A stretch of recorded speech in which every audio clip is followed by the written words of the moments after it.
Magandang umaga pala sa inyo mga kapatid ko sa kalsada. Ako nga pala si Tol BK, isang mobile rider.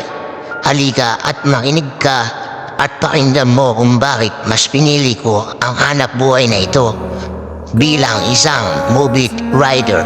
Alam nyo mga tol, isa sa pinakamasarap na pakiramdam ang pagmumotor ng long ride. Yung tipong pagsakay mo pa lang ng motor, pagpapaandar ng engine, may mararamdaman ka ng ibang saya. Dahil sa pagbumotor ka na sa mahabang biyahe, talagang makakawala ng stress at ma-appreciate mo pa ang ganda ng mundo. Yung tipong habang nagmumotor ka, masasabi mo na lang sa sarili mo na, wow, ang sarap palang mabuhay. Ang ganda pala ng mundo, lalo na't book mo ng chill lang yung ini-enjoy mo lang talaga ang moment. Madami kasi tayong kanya-kanyang problema sa buhay, papatol. Pero pag nagmumotor ka na, makakalimutan mo na ang problema mo.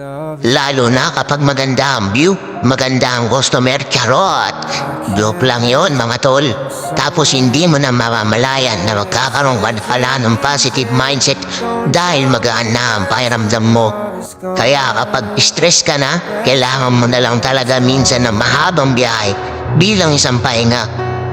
Ang weird no, kasi nakakapagod magmotor, pero ito ang pahinga na gustong gusto ko. Kaya ano pa ang inaantay nyo mga tol? Mag-move ka na at samahan mo ko sa araw-araw kong biyahe. Lagi po kayong mag-iingat at lagi po kayong magdarasal bago bumiyahe. Ride safe po sa lahat ng mga rider sa mundo at sa mga utol ko at mga katrabaho bilang isang Move It Rider MC Taxi.